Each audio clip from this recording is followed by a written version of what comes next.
Okay. Now, perhaps if the gentleman down there who's disagreeing with us, well, perhaps you could tell us why, you know, let us know what you're thinking, and we might be able to show you where you're mixed up. Well, look, maybe this is an idea. Now, I haven't given it much thought, but it seems to me that it's up to the group of us to convince this gentleman that he's wrong and we're right. Now, maybe if we each took a couple of minutes just to...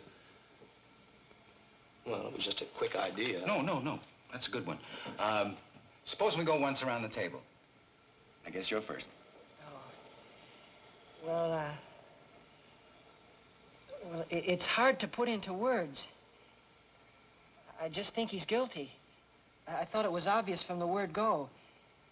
I mean, nobody proved otherwise. Nobody has to prove otherwise. The burden of proof's on the prosecution. The defendant doesn't even have to open his mouth. That's in the Constitution. Oh, well, sure, I know that. What I meant was, well, I just think he's guilty. I mean, somebody saw him do it. Okay, here's what I think, and I have no personal feelings about this. I just want to talk about facts. Number one, the old man lived downstairs under the room where the killing took place. At 10 minutes after 12 on the night of the killing, he heard loud noises. Said it sounded like a fight. And he heard the kid yell out, "I'm gonna kill you." A second later, he heard a body hit the floor. Ran to the door, opened it up, saw the kid running down the stairs and out of the house. Called the police. They came in, found the old man with a knife in his chest. The coroner fixed the time of death around midnight. Now, these are facts. You can't refute facts. The kid is guilty. I'm just as sentimental as the next fella. I know he's only 18, but he's still got to pay for what he did. I'm with you. Okay, you finished? Yeah. Right, next.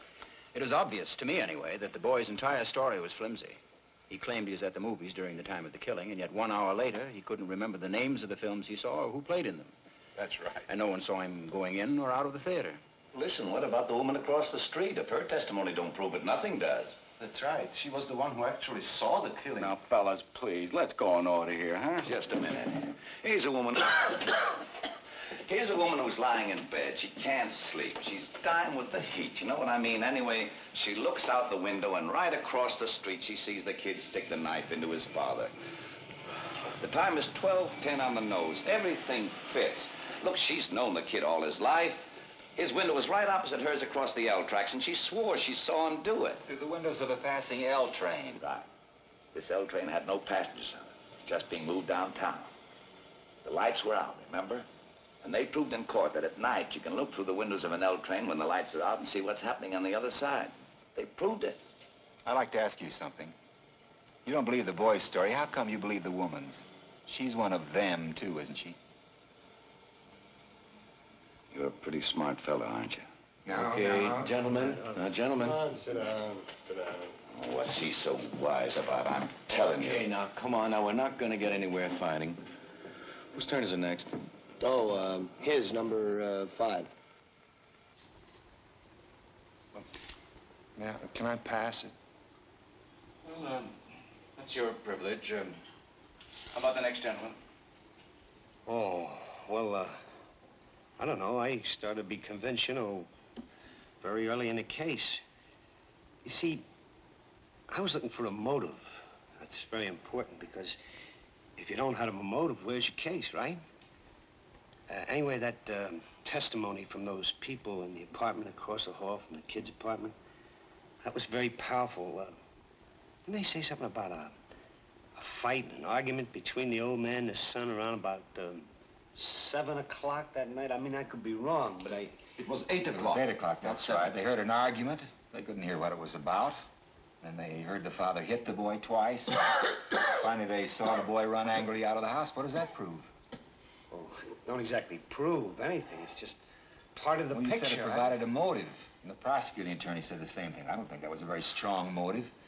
This boy's been hit so many times in his life that violence is practically it's a normal state of affairs with him. I can't see 2 slaps in the face provoking him into committing murder. It may have been too many. Everyone has a breaking point. Anything else? No. Okay. How about you? I don't know. It's all been said. Talk here forever. It's still the same thing. This kid is 5 for 0. Well, look at his record. When he was 10, he was in children's court. He threw a rock at a teacher. When he was 15, he was in reform school. He stole a car. He's been arrested for mugging. He was picked up twice for knife fighting. Oh, yeah, they say he's real handy with a knife. Oh, this is a very fine boy. Ever since he was 5 years old, his father beat him up regularly. He used his fists. Well, so would I. A kid like that? It's these kids, the way they are nowadays.